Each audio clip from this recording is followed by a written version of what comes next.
Fue Papa legítimo Juan XXIII. Tomás Tello Corraliza. Primera parte.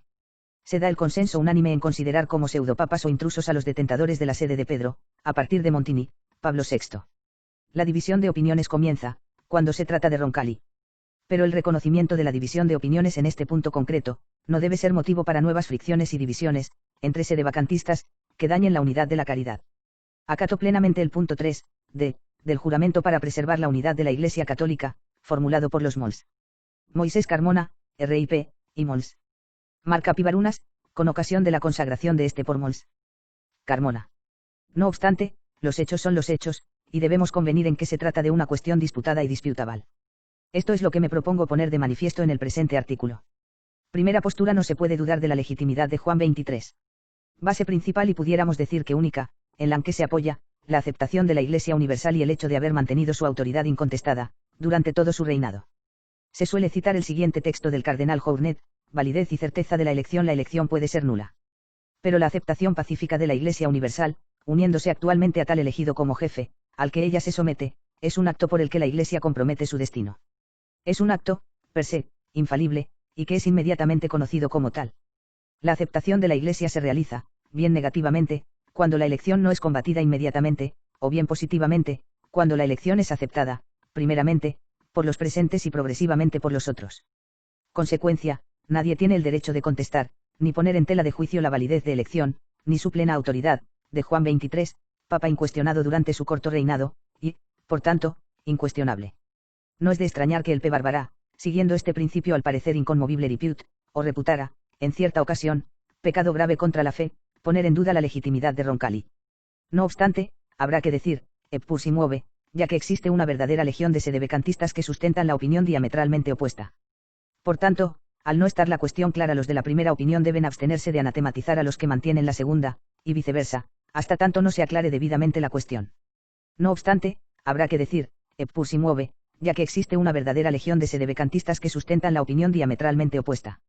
Por tanto, al no estar la cuestión clara, los de la primera opinión deben abstenerse de anatematizar a los que mantienen la segunda, y viceversa, hasta tanto no se aclare debidamente la cuestión.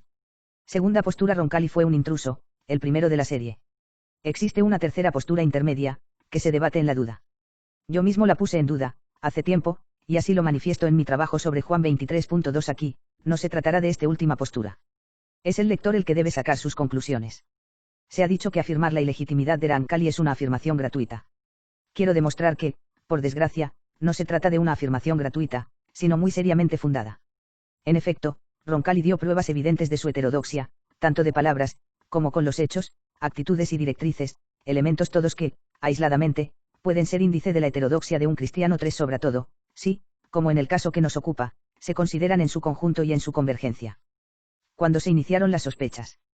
Cuando, dejando a un lado las dudas, se afirmó que Juan XXIII fue un intruso. Esto es lo que se intenta constatar, en este trabajo, después de un rastreo, si no exhaustivo, sí, esmerado, a través del ya espeso bosque de la literatura tradicionalista. Los resultados de este sondeo, elocuentísimos, como para rechazar definitivamente la acusación de afirmación gratuita, me han sorprendido a mí mismo, por pensar, como piensan algunos, que las opiniones sobre la ilegitimidad de Roncalli habían aparecido tardíamente. Las sospechas sobre la heterodoxia de Roncalli surgieron tempranamente, ya en vida del mismo, desde sus mismos inicios, pudiéramos decir. Veamos. La posesión incontestada de la sede romana por una larga serie de pontífices, relegó al olvido la cuestión de un papa hereje. Pero con el pontificado de Juan XXIII.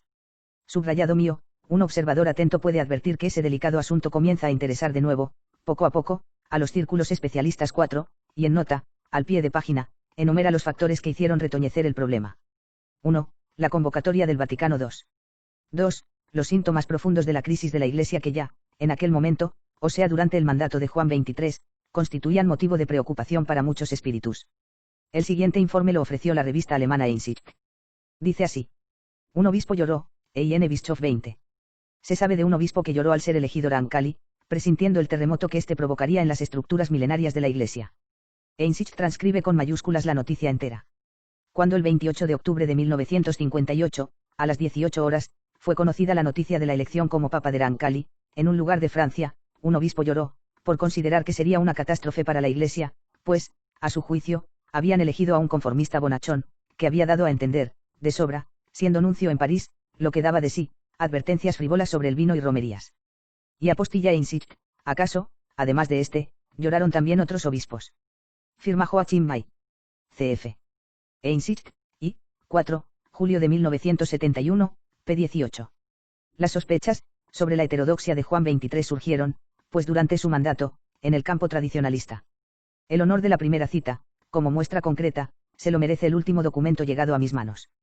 Durante más de 30 años, desde el periodo del nefastísimo Juan XXIII, subrayado mío, mantuvimos una correspondencia de gran valor y significación religiosa, que espero ordenar y poder publicar en algún momento. Esto escribe el Dr. C. Disandro en Hostería Volante 5, en una nota necrológica dedicada a de Anacleto González Flores.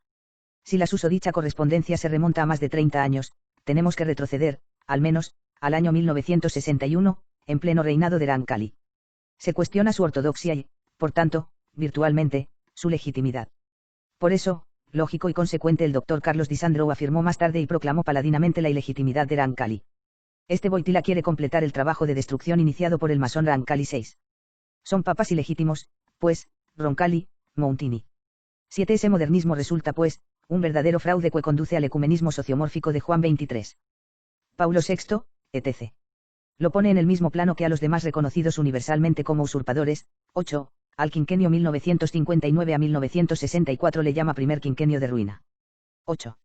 La perspectiva del progresismo católico, del concilio, de Juan XXIII, de Juan Pablo II, o sea, desde 1959 a 1958, son simplemente variables de una invariante, que es el docetismo, el nestorionismo, el ebionismo, el evolucionismo, cubierto por el manto de la solidaridad y de la humanitas. 8. Le ruego al Dr. Disandro que, para el esclarecimiento de la verdad, exaltación y bien de la Iglesia y de la gloria de Dios, publique, cuanto antes, esa preciosa documentación de la correspondencia con el Sr. A. González Flores, que corresponde al periodo, en que aún vivía Juan XXIII. Estoy convencido de que la base de las rotundas afirmaciones arriba citadas, hunden sus raíces en aquellos análisis contemporáneos. El Dr. Hugo Kellner consideraba en 1964 que la declaración de apertura del Vaticano II, hecha por Juan XXIII, fue un grave error, ainure irtum or, por su fin básico de buscar la unidad, que fue la puerta abierta para alteraciones fundamentales. 9. Pero, hay más. Con ocasión de este artículo, recuerda una anécdota, que se remonta a los primeros meses del reinado de Rancali. Fue a principios del verano de 1963. Tal vez, no se había cumplido el mes del fallecimiento de Juan XXIII. Dábamos un paseo varios amigos. Entre los diversos temas de conversación, el más insistente y prolongado recayó sobre el pontífice recientemente fallecido. Todo eran alabanzas y elogios de la bondad, humildad, sencillez, etc. del Papa Rancali. Muchas fueron las anécdotas referidas. Pero, entre todas, se me quedó muy bien grabada la siguiente. Un padre franciscano, Pedro de Alcántara, gran admirador del difunto pontífice, nos contó, en un tono más que irónico, burlesco, la reacción de un párroco de pueblo, al poco tiempo de su ascensión al trono de Pedro, a las palabras, libertades, desenvolturas y actitudes sospechosas de Juan XXIII. Doy fe de la sustancia de lo narrado. El susodicho párroco exhortó e instó a sus feligreses, en un sermón, a orar por el nuevo papa, ya que, tal vez, debido a su mucha edad chocheaba y desbarraba lamentablemente, con peligro de provocar un seísmo en la iglesia. Esto se celebró cual si fuera un chiste, con risas y sonrisas de conmiseración. Yo también me reí, porque, en aquel entonces, participaba del entusiasmo general, que aquel hombre, inexplicablemente, había suscitado entre los católicos. Lamento, dolido, mi estupidez. Honor a ese humilde párroco vivo o muerto, objeto de mofa, en aquella ocasión, por su certero diagnóstico, aunque atribuyéndolo a un desequilibrio mental. Acertó en el diagnóstico, y erró en la etiología. Eso es todo.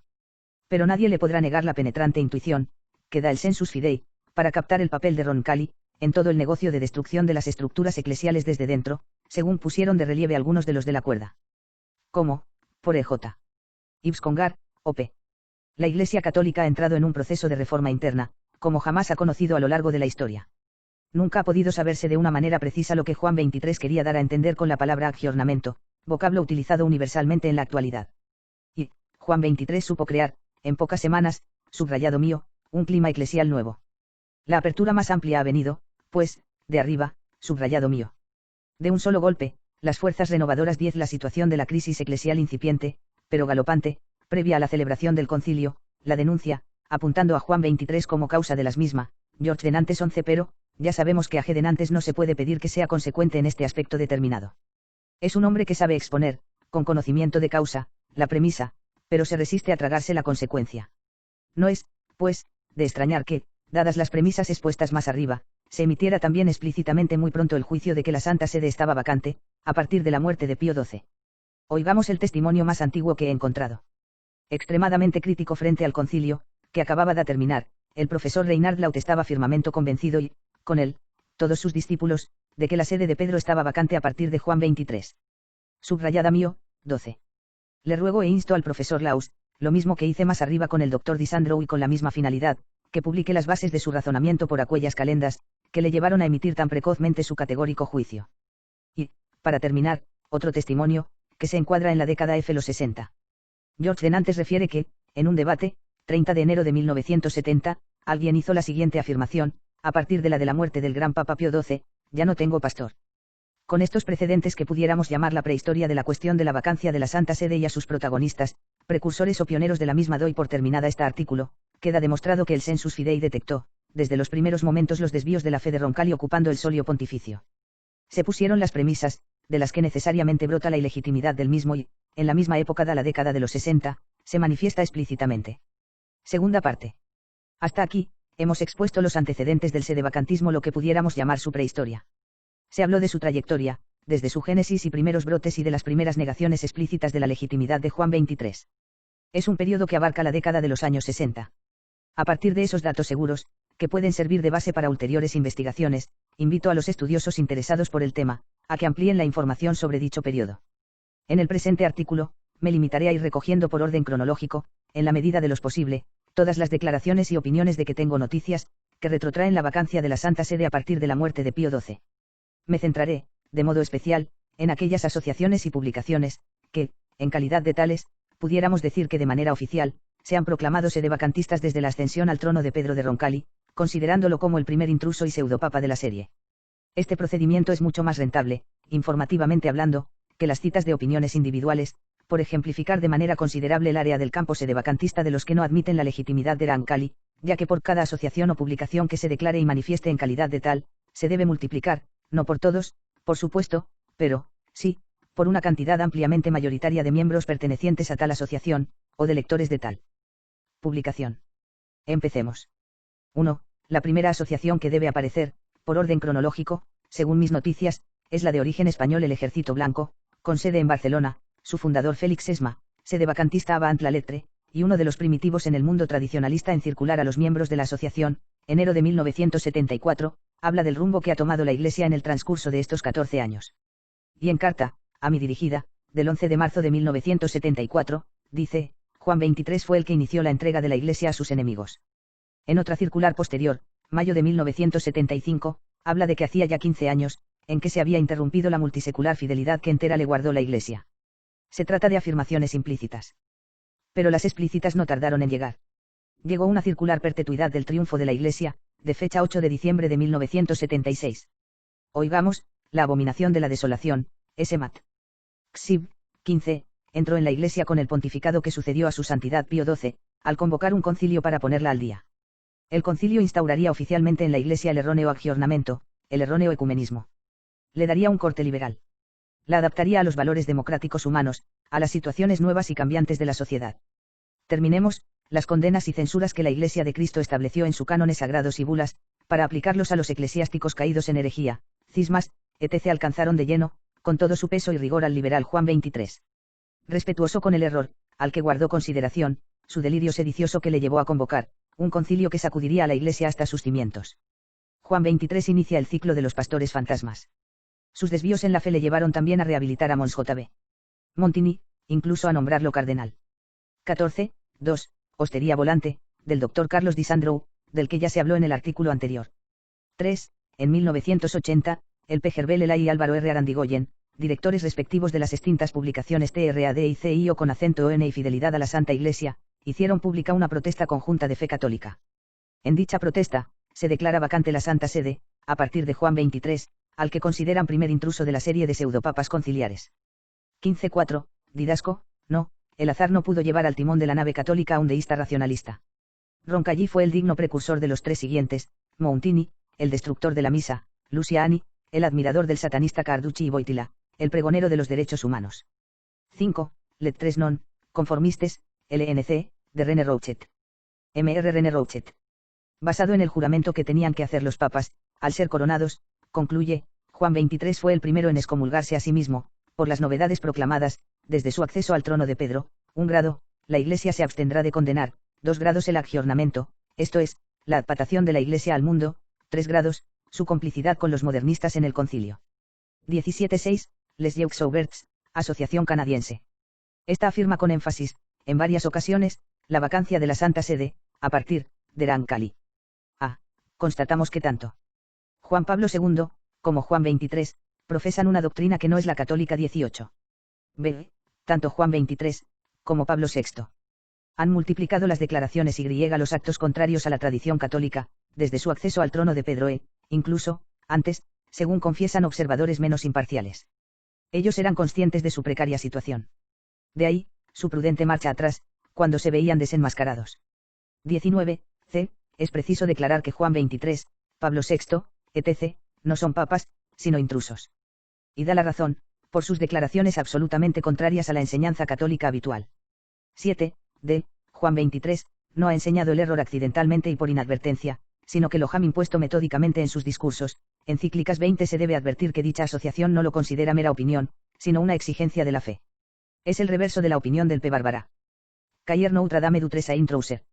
Pone en el mismo plano a Juan XXIII, Pablo VI, Juan Pablo I y J.P. Febrero de 1921 la verdadera Iglesia Católica, es decir, la anteconciliar, no la falsa, que la ha eclipsado y que se titula a sí misma como conciliar o postconciliar y cuyos jerarcas se llaman Juan XXIII, 22. Ya el abate Franco y Segregli, su presidente, pensaba así mucho antes. En su homilía de despedida, 4 de octubre de 1981, del Priorato de Cristo Rey de Bruselas, al mismo tiempo que se despedía de la hermandad sacerdotal lefebrista, se manifestó al respecto en los siguientes términos inequívocos: yo pensaba conduciros, poco a poco, con paciencia, a descubrir la herejía y cisma que se han instalado en el Vaticano, gracias a Juan XXIII y a su concilio y, después gracias a Pablo VI y a Juan Pablo II 23.8, Seibo no Mikuni, Asociación Sede Vacantista Japonesa. Entre los 5 puntos que deben acatar y aceptar los que deseen ingresar en la misma, el primero reza así: los papas a partir de Juan XXIII y Pablo VI son anticristos, la bestia. 24.9, Trento, pequeña revista boliviana, se declara sede vacantista, en el mismo frontispicio, con las siguientes palabras: Boletín periódico del apostolado mariano de los últimos tiempos. Iglesia Católica Apostólica Romana, con sede vacante después de su santidad Pío XII. Y, en la página final de La Razón, se trata de una iglesia con una nueva doctrina, con diversidad de culto, con una indisciplina y anarquía interna, gobernada en base al error por los 4 últimos mal llamados papas. Sus papas, no de la Iglesia Católica que abandonaron, al abandonar la fe católica, la disciplina católica, el culto católico y la sucesión apostólica. Quienes están por herejía y apostasia fuera de la Iglesia Católica, al no ser miembros del cuerpo místico, mal pueden ser legítimos gobernantes de ella. 25. 10. La Asociación Francesa la VOIE, en su órgano o boletín del mismo nombre, profesa y manifiesta, de manera retadora, la convicción de que el primer intruso de la serie de pseudopapas conciliares fue Roncalli 2611, merece ser incluido en esta sección, como cabeza de la comunidad, que rigió y pastoreó, Mons. Carmona, R.I.P. Su testimonio es valiosísimo, por su autoridad e irradiación, Mons. Carmona profesaba paladinamente el sedevacantismo, a partir de la muerte de Pío XII. Así lo manifestó, en varias ocasiones, tanto por escrito, como de palabra. En la visita que realizó a Bolivia en febrero de 1987, predicó que había que atenerse a las enseñanzas de los apóstoles, fielmente mantenidas por los legítimos papas hasta Pío con acento 12 inclusive 27 en carta dirigida al cura párroco del 30, de la cual tengo fotocopia, enviada por Mons afirma: tenemos documentos para afirmar, para probar que, desde la muerte del último legítimo Papa Pío XII, la Santa Sede está vacante. Creo que esta carta la publicó Einsicht. En carta dirigida a Félix Sesma, le dice: aparecieron en México 2 libros escritos por un masón grado 33. En el primero se dice que Angelo Roncalli y Giovanni Mountini fueron iniciados en París, en el mismo día. En el segundo se confirman y aumentan las pruebas, siendo esto así y aplicándoles la bula de Paulo IV, ni Roncalli, ni Mountini fueron legítimos papas y sus actos fueron nulos, sin ningún valor. Por tanto, los cardenales y obispos por ellos nombrados no son legítimas. En el mismo sentido inequívoco se expresa Mons. Carmona en cartas a mí dirigidas. A Roncalli y a Mountini les llama asaltantes del trono de San Pedro, que se infiltraron, para destruir a la Iglesia por dentro. 28 de junio de 1989. 12. Britain's Catholic Library. Esta publicación británica manifiesta, en sus letters, su convicción de la ilegitimidad de Juan XXIII, en multitud de ocasiones. Pero, en 1985, J.S. Daly publicó un trabajo, en que razona y prueba la postura de la BCL. Por los errores heréticos que descubre en la Pacem in Terris, deduce que Juan XXIII no fue verdadero papa. A causa de sus públicas herejías dice fue elegido, por primera vez, por el Colegio Cardenalicio uno que no era elegible 2813, la revista alemana Kyrie Eleisones, la más tenaz impugnadora de la legitimidad de Juan XXIII. En cada número nuevo, proclama la vacancia de la Santa Sede, a partir de la muerte de Pío XII. Fuera de esta serie de publicaciones, que inequívocamente profesan la vacancia de la Santa Sede, a partir de la muerte de Pío XII, creo merecer el honor de la mención la revista alemana Einsicht, que, si bien, no se ha pronunciado aún abiertamente sobre el tema, lo considera una cuestión abierta, por la que manifiesta un gran interés, animando a que se investigue a fondo, hasta llegar a resultados satisfactoriamente definitivos. En ese sentido, se manifiesta el Sr. Geyer, en la introducción que hizo a mi trabajo, citado en artículo anterior. Trabajo que, por cierto, tuvo gran resonancia, entre los lectores de Einsicht, según comunica el mismo Sr. Geyer, en página 111 del número siguiente al de la publicación de mi trabajo. Debido a esa postura abierta e interés por el tema, no es extraño que sea la publicación, donde han aparecido más escritos de sedevacantistas que, a título personal, expresan su opinión de que Roncalli fue un pseudopapa. He aquí, algunas muestras. Ya Juan XXIII, como su inmediato sucesor Mountini, se excomulgó a sí mismo, por sus desvíos de la doctrina y disciplina eclesiástica. Así se expresaba, hace más de un decenio, el párroco Nab Willem. 29 recoge la constatación de Kramer Badoni de que en 1983 existía un determinado número de sedevacantistas ortodoxos, que consideraban, vacante la sede de Pedro, ya desde Juan 23.30 Benjamin Frederick Briden, en su trabajo Keinan 188, 4 de este IC la pone, al menos, en duda 31 niegan su legitimidad, Liujin Gaala, Franco Islagenos, Augustin Lassus, Peter Andrews 32 más recientemente, Franz George Coe 33 y el Dr. Dieter Wendland 34 lista de otras personas, de que tengo noticias, que, en diversas publicaciones, niegan la legitimidad de Roncalli, al menos, la cuestionan seriamente. M.R. Celerox lo considera ilegítimo y así lo manifiesta en sus publicaciones. Genevieve de Maubec escribió así, hace más de 10 años, el modernismo que afecta a los 4 últimos pontificados, subrayado mío, no se tiene ya que demostrar y los tradicionalistas están de acuerdo en este punto 35. El holandés Nicolas Maria Ettinga, todos los cardenales creados por los 4 últimos papas lo son solo de nombre, a los que no le corresponde la realidad de tales 36. Mi amigo Aray Daniele, muy conocido en los medios sedevacantistas, me ha confesado, de palabra que su posición es de muy seria duda acerca de la legitimidad de Juan XXIII. Queda, pues, demostrado que no se puede acusar de gratuidad la afirmación de la ilegitimidad de Juan XXIII, ya que el número de sedevacantistas que le nieguen la legitimidad, forma una verdadera legión, en avance arrollador. Es más, los que explícitamente defienden tal legitimidad son, en número incomparablemente menor, salvo que, con motivo de este trabajo salgan más a la palestra. Esto es motivo extrínseco desde luego, pero, seguro como para que yo, que la puse en duda, en mi trabajo citado, me adhiera a la misma. No obstante, me siento arrastrado más por poderosísimas razones intrínsecas, cuya exposición reservo Dios mediante para otro artículo de una extensión superior según mis cálculos a los 2 artículos precedentes. Deseo procurar la polémica para aclarar definitivamente esta cuestión que, aunque parezca anodina, no lo es, de ningún modo, por las gravísimas consecuencias que pesarían sobre la Iglesia, en el caso que se pruebe que también Roncalli fue un pseudopapa, el primer intruso de la serie de los papas conciliares. Tercera parte. En el artículo 2 se ha puesto de relieve que es numeroso el contingente de sedevacantistas que rechazan la legitimidad de Juan XXIII, tal vez, más numeroso de los que la aceptan. Este argumento extrínseco lo considero suficiente, para adherirse tuta conscientia, a esta opinión, hasta tanto se pruebe con argumentos intrínsecos la sentencia contraria. Que se apreste, pues, cada parte, a impugnar o propugnar la legitimidad de Roncalli, por tratarse de una cuestión de la máxima importancia, y no debemos permanecer, por más tiempo, en equilibrio inestable de la duda. El problema se debe, necesariamente, debatir y resolver, por su trascendencia para la Iglesia, por tratarse de un hecho dogmático, sobre el que debe recaer el juicio definitivo e infalible, en un sentido positivo o negativo. Mi postura es clara e inequívoca, rechazo la legitimidad de Juan XXIII. Pero, antes de emprender el camino para probar, con argumentos fehacientes la ilegitimidad de Roncalli, se debe resolver una difícil cuestión previa, o sea, la antinomia que parece surgir tanto de los hechos como de la doctrina expuesta, en el art. Y, del cardenal Hornet. Oigamos, en primer lugar, la opinión de otros teólogos. Por EJ la expuesta por Tanqueray, c. Cuando las 2 premisas de un silogismo están explícitamente reveladas, implícitamente está también revelada la conclusión que se deduce legítimamente de ellas. VG se revela que todos los apóstoles recibieron el Espíritu Santo, así como que Pedro es uno de los apóstoles, por el mismo hecho está implícitamente revelado que Pedro recibió el Espíritu Santo. Pero, queda un caso dudoso por resolver, una proposición particular, contenida en una universal, mediante algún hecho contingente, sería objeto de fe. Por EJ, esta proposición singular todo sumo pontífice debidamente elegido es infalible, estando de por medio, como está, el hecho contingente de una elección canónica, sería de fe. Aquí, se da una división de opiniones. Veamos, algunos, como Báñez y Cayetano, lo niegan. Razón, para que una proposición sea objeto de fe, es necesario que sea absolutamente verdadera, es así, que la proposición singular de que se trata, no es absolutamente verdadera o cierta, al depender su certeza de un hecho contingente, que puede ser incierto, luego. B. Hoy, sin embargo, los teólogos afirman comúnmente que tal proposición es de fe, con tal de que el hecho contingente sea absolutamente cierto, pero no sería de fe, si el hecho contingente fuera dudoso.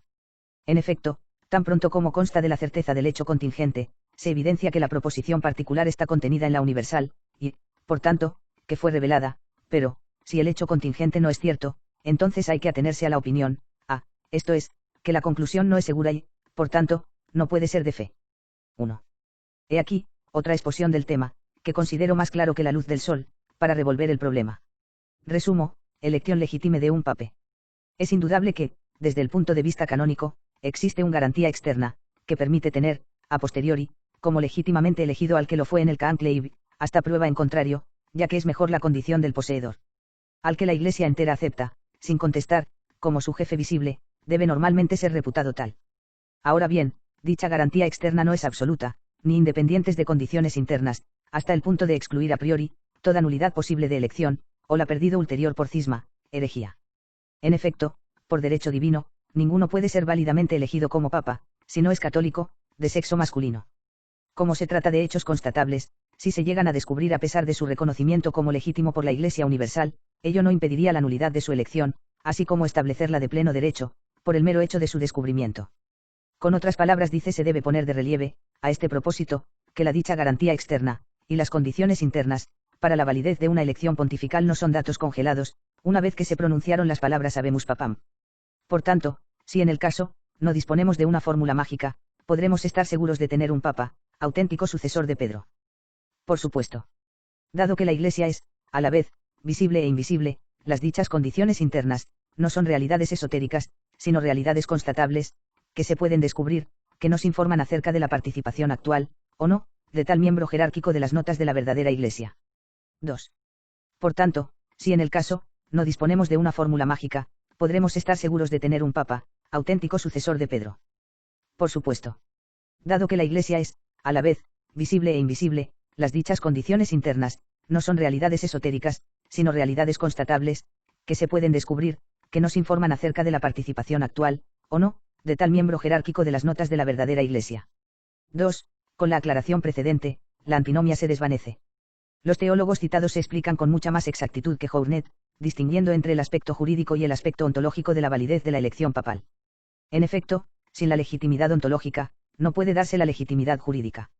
Considero, por un lado, que, tal vez, se pueda realizar el hecho dogmático, de que tal papa es verdadero papa, en su sentido jurídico, por la pacífica aceptación de la Iglesia Universal, aun cuando la tal elección hubiera sido nula, estoy persuadido de que esto pudo pasar más de una vez en la Edad Media, pero, en este caso, si no existe ningún impedimento intrínseco, dicha aceptación, confirma la legitimidad a posteriori, al no haber sido impugnada la validez jurídica, durante la vida de tal pontífice.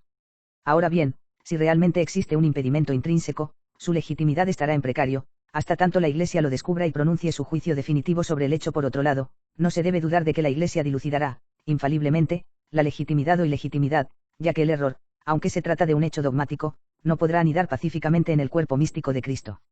En efecto, la estructura orgánica del cuerpo místico, para seguir la analogía, creará sus anticuerpos, que, con más o menos rapidez, realizarán su función, expulsando de sí todo el virus del error, que haya pretendido invadirlo.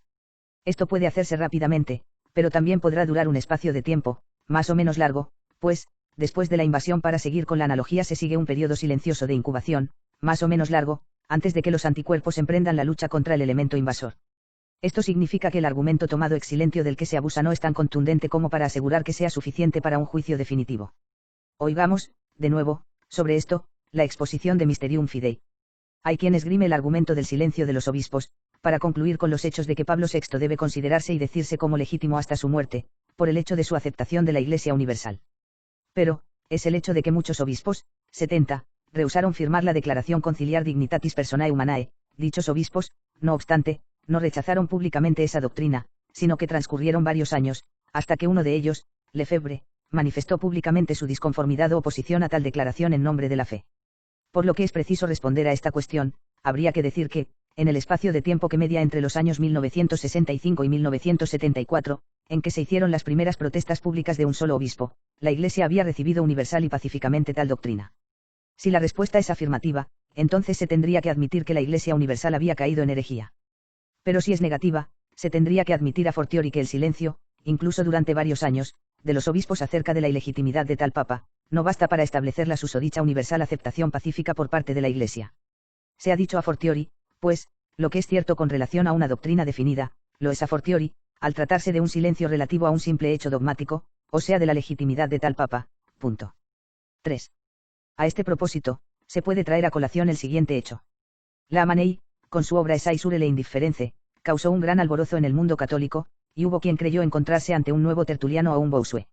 Solo después de 12 años de deliberada oscuridad y ambigüedad de la Amanei en sus escritos, el PB0YER, teólogo de San Sulpicio, detectó y expuso su sistema, poniendo de relieve sus errores. 4. Pregunto, ¿se podría pensar que la Iglesia Universal, en el transcurso de esos 12 años, había aceptado pacíficamente los errores de la Amanei? De ningún modo. Pues, el periodo de incubación, según se ha dicho, puede ser más o menos largo, por tanto, no debemos precipitarnos a declarar como doctrina infalible, o sea, esgrimir el argumento de la prescripción, si no ha transcurrido un tiempo bastante largo como para considerarle como aceptada pacíficamente por la Iglesia Universal, y a fortiori en el caso de un hecho dogmático, cuál es el caso de la aceptación de tal papa como absolutamente legítimo. De otro modo, en el supuesto de unos hechos innegables, las consecuencias serían gravísimas.